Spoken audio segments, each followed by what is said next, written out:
A second event in Luke's discourse says, in the same context, he says, then they will begin to say to the mountains, fall on us, and to the hills, cover us. Blessed are you if you're not pregnant, because then at that time, people are going to say, mountains, fall on us, cover us.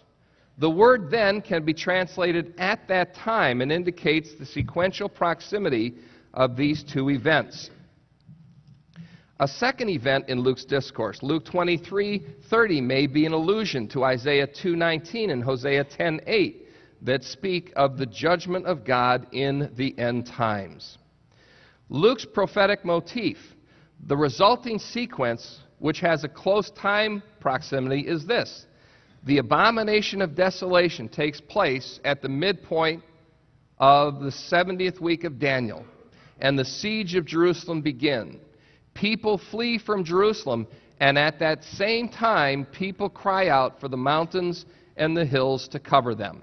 Now, let's compare Luke 23:30 with the sixth seal of Revelation 6:12 through 17. Revelation 6:15 through 17 expands on the prophetic announcement by elaborating on the type of people who will cry out. Luke shows he also conceived of this period. He calls it a time of great distress upon the land and great wrath upon the people. Integrating Luke's correspondence with the other synoptics demonstrates that the sixth seal is an expansion of the synoptic eschatological discourses, and in particular the Gospel of Luke. The proposal is that Revelation has sequentially placed the sixth seal in conjunction with the abomination of desolation without making specific reference to it in Revelation 6. Let me prove my point. Daniel 9, he will make a firm covenant with the many for 1 week, but in the middle of the week he will put a stop to sacrifice and grain offering, and on the wing of abomination will come one who makes desolate. Daniel says that's the midpoint. When you look at Matthew says there are all these signs, these birth pangs that lead up to this one great sign, the abomination of desolation. Those birth pangs parallel the first 5 seals of Revelation. And now Matthew says, therefore, when you see the abomination of desolation, which was spoken of through Daniel the prophet standing in the holy place, let the reader understand, then those who are in Judea must flee to the mountains.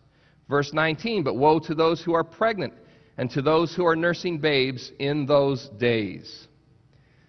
You look at Luke, blessed are the barren and the women that never bore, the breasts that never nursed. Then they will say to the mountains, fall on us, and to the hills, cover us. And when we come to Revelation chapter 6, we see that as the wrath of God and the lamb lion falls upon the world, and the skies are split open that the world might see their coming judgment, the people say this. Then they said to the mountains and to the rocks, fall on us and hide us from the presence of him who sits on the throne and from the wrath of the Lamb, for the great day of their wrath has come, and who is able to stand? Coincidental language? I think not. I think it's God in his progressive revelation giving more and more and more detail for us to understand the coming tribulation. Now, the prophetic sequence is this. The abomination of desolation and the destruction of Jerusalem are the midpoint of Daniel's 70th week. People flee to the mountains to avoid persecution. Other people cry for the mountains and the rocks to fall on them and to hide them from the wrath of God and the Lamb. If A equals B, B equals C, and C equals D, then A equals D. And what we have here is a sequence of events unfolding more and more detail that show us that when the abomination of desolation takes place, the sixth seal is being executed. The wrath of God comes upon the world. When you look at textual correlations, Daniel 9:27 and the Synoptic Gospels all line up as parallel accounts providing more detail, but providing the same sequence of events. So, if this correlation is correct, then a structural benchmark is established by correlating the 70th week of Daniel with Revelation 6:12 through 17. The benchmark is that the sixth seal is the midpoint of Daniel's 70th week. The cumulative argument. Notice the first 5 seals were demonstrated to be parallel and sequential to the birth pangs of the synoptics. Therefore, the sixth seal is the midpoint of Daniel's 70th week. The cumulative parallels argue for the chronological and sequential structure of Revelation. And then there are further affinities between Daniel and the synoptics that can be observed throughout the judgment section of Revelation. Revelation 7, 1 through 8, the sealing of the 144,000 to protect them against the plagues by 4 angels. Matthew and Mark suggest divine protection for some of the elect. Revelation 11, 1 and 2 parallels Luke 21, 24. John envisions a temple of God. There is an altar of worship. They measure the temple precinct. He says, leave out the court which is outside the temple. It is given to the nations, who will tread underfoot the holy city for 42 months. Lo and behold, Luke says, the holy city will be trampled underfoot by Gentiles until the time of the Gentiles is fulfilled. The 42 months are the 3.5 years. This numerical sequence fits the argument that Revelation is structured by the 70th week of Daniel, elaborated on in the Gospels and divided into 2 periods of 3.5 years. This is an interesting one. Throughout the book of Revelation, you have signs and signs and signs. You get to Revelation chapter 12, and Revelation chapter 12 begins by saying, let me give you a mega sign. Now that's going to catch the reader's attention. What is this mega sign of Revelation chapter 12? And you might remember that this is the woman Israel as symbolized in the dream of Joseph in Genesis 37. It tells us in Revelation 12 that the woman flees to the wilderness and the mountains from Jerusalem, that the woman is protected by God for 1,260 days, which is the second half of the Great Tribulation. Even in the book of Revelation, God says, notice this really great sign. When the abomination of desolation happens, the great sign of Revelation happens, and you better expect intense persecution. There are parallels in Revelation chapter 13. And the beast, as he is given his authority for 42 months.